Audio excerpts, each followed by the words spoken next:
के लोग बोले कि सर आपकी गाड़ी में बैठ के दिल्ली दिल्ली जाएंगे। तो मेरी गाड़ी में जाएंगे, इतना बड़ा काफिला खड़ा हुआ है यहाँ से लेके वहाँ तक। तो मेरी गाड़ी में मुझे बहुत ही अजीब सा अचंभा सा लगा कि राहुल गांधी जी मेरी गाड़ी में बैठ के जाएंगे। फिलहाल तो कोई मैसेज नहीं है, लेकिन एक मैसेज पे पड़ा भी है, शायद हमारी 25 या 26 को मुलाकात फिर 26 को मुलाकात। हाँ जी, हाँ जी। दिल्ली में राहुल गांधी को अपनी कैब में बिठाकर यात्रा करने वाले सुनील के गांव में इस वक्त हम खड़े हुए हैं और इस समय हमारे सामने सुनील बैठे हुए हैं जिनकी कैब को राहुल गांधी ने बुक किया था और फिर बहुत सारी बातें राहुल गांधी ने सुनील से की थी और उनके साथ उनके गांव वाले, उनके परिवार, उनके फादर, ये सारे लोग बैठे हुए हैं। और आज हम बात करते हैं सुनील से कि आखिरकार जब सुनील को ये पता लगा कि राहुल गांधी उनकी कैब में यात्रा करने वाले तो कैसा उन्होंने महसूस किया। नाम जी सुनील उपाध्याय।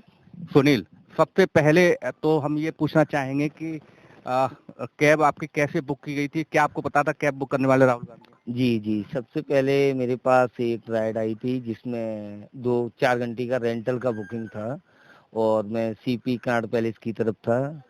तो सर जैसे ही मैं पिकअप लोकेशन पर पहुंचा तो वहां जाके पता चला कि उनके जब ये राहुल गांधी जी का कार्यालय है, तो बड़ा अजीब सा लगा, शायद होगी ड्यूटी। तो जाके मैंने पिकअप किया, वहां से फिर मैं सीधा नोएडा सेक्टर 31 के लिए गया। वहां से जाने के बाद फिर वहां 10 मिनट बाद वहां के लोग बोले कि सर आपकी गाड़ी में बैठ के दिल्ली जाएंगे। तो मेरी गाड़ी में जाएंगे, इतना बड़ा काफिला खड़ा हुआ है यहाँ से लेके वहां तक। मेरी गाड़ी में मुझे बहुत ही अजीब सा अचंभा सा लगा कि राहुल गांधी जी मेरी गाड़ी में बैठ के जाएंगे। कैसा महसूस किया जब राहुल गांधी को आपने आमने सामने देखा, आपकी कैब में बिल्कुल आपके बगल में बैठे हुए? जब इतने बड़े स्तर का नेता या इतने बड़े ऊंचे उसका आने वाले प्रधानमंत्री का दावेदार, प्लस इतने ओहदा 8 राज्यों में उसकी खुद अभी मौजूदा हालत में सरकार है, स्टेट का वो है, तो अपने आप में बहुत ही अच्छा महसूस किया मैंने और बहुत ही उनसे बता के दिल गदगद हो गया, खुशी का कोई ठिकाना नहीं था। बात आपके, क्योंकि करीब 55 मिनट तक वो आपके साथ रहे यात्रा में, तो बातचीत भी हुई थी। क्या बातचीत हुई? हाँ, सबसे पहले बात यही, कुछ नहीं, वो टैक्सी वालों के प्रॉब्लम, ये क्या क्या समस्याएं आ रही हैं, क्या क्या प्रॉब्लमें हो रही हैं, तो इसके बारे में मिलने के लिए उन्होंने सारी जानकारी मैंने बताया ड्राइवर भाइयों के लिए, जो ड्राइवर भाई इतने जो भी परेशान चल रहे हैं ना, उसके बारे में पूरी जानकारी मैंने उनको। क्या बताया आपने? परेशान मैंने बताया कि अभी राइड है, मतलब कंपनी का रेट 14 का है और ये कंपनियां जो दे रही है ना, सरकारी रेट 14 का है, प्लस ये कंपनियां ओला उबर 8 का 7 का ऐसे दे रही है।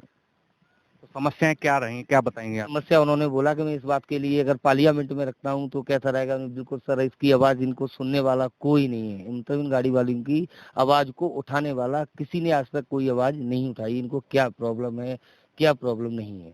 चलो आप सर आए, सर को मैंने सारी बात बताई, चलो आपने कम से कम आवाज तो उठाई, मैं तो इसी बात से खुश हूँ, किसी ने तो सुनी है और आगे शायद है, उम्मीद है कि हमारी आवाज सुनी जाए ड्राइवर भाइयों को। उन्होंने कमिटमेंट किया लोकसभा में आपकी बात करते हैं? हाँ जी, मुझे अनुशासन दिया है कि इसकी आवाज़ बिल्कुल, मैंने तेलंगाना में और 2-3 जगह मैंने इसका एक प्रावधान किया है कि ऐसे ऐसे कि इनका एक इंश्योरेंस या इनको ड्राइवर भाइयों के लिए लास्ट में ऐसा बीमा होना चाहिए जो लास्ट में जाके इनको बेनिफिट हो सके। इसके अलावा कि और कोई बात? हाँ, कुछ नहीं, ऐसे ही फिर अपने उनके आवास पे गए, आवास पे मैंने ड्रॉप किया तो उन्होंने मुझे गिफ्ट वगैरह जो भी था और बाकायदा बच्चों के लिए धन्यवाद बोला।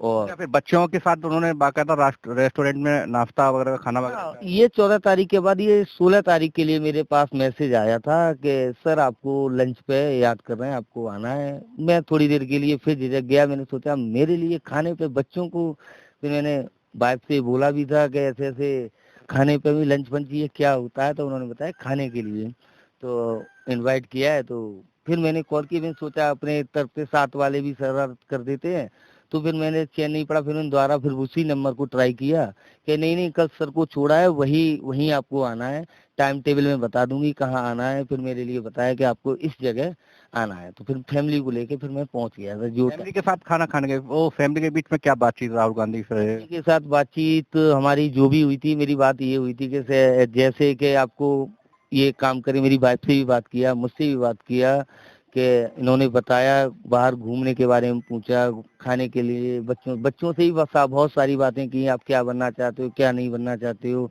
तो फैमिली भी हमारी, बच्चे भी बहुत खुश थे उनसे मिलने के बाद। बच्चे कोई बात, बच्चों से, आपकी पत्नी से, बच्चों से कोई खास बातचीत हुई हो या आपकी पत्नी ने या बच्चों ने उनसे कोई खास बातचीत की? हाँ, खास बातचीत वैसे यही किया था उन्होंने कि आपने क्या कर रखा है, तो उन्होंने बताया कि मैंने डबल इंक से एमए बीएड कर रखा है और आप इनको भी कुछ नहीं, ये भी लाइन है, कब जाते हैं, कब खाते हैं, कब सोते हैं, इसका कोई इसका दिनचर्या मतलब ठीक से नहीं है। दोनों लोगों में से कोई मतलब जो से भी है कि हाँ बेरोजगार हैं अभी इस टाइम।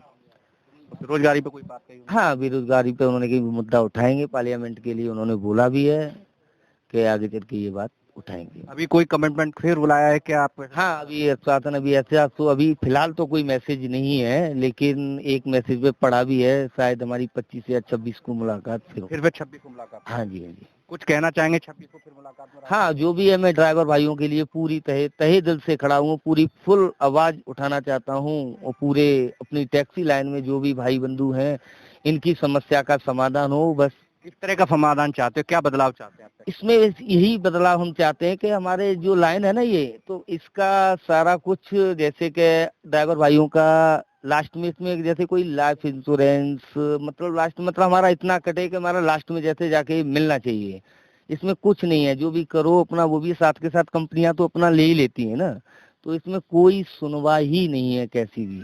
तो इसमें यही चाहते हैं कि ड्राइवर भाइयों का कम से कम समय में अच्छी रेटिंग होनी चाहिए। रेटिंग का बहुत ही सिस्टम खराब हो रखा है।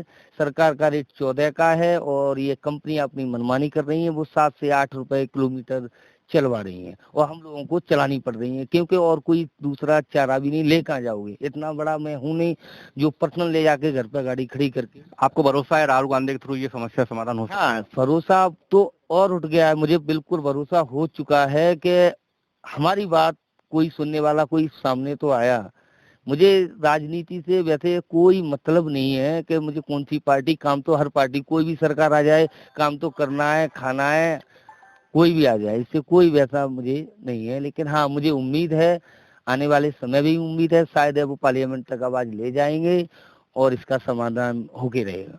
जी, उनके पिताजी भी मेरे साथ मौजूद हैं, हम उनसे भी बात कर लेते हैं। सर, नाम क्या है आपका? राम सनी उपाध्याय। राम सनी जी, राहुल गांधी ने आपके बेटे से बात की, तो आपको कब पता लगा और कैसा महसूस हुआ कि इतने बड़े देश के नेता ने आपके बेटे से बात की? कैब में कर 55 मिनट तक बातचीत हुई? अब जीतो नहीं पैसा, हमको तो अच्छा लगा बहुत।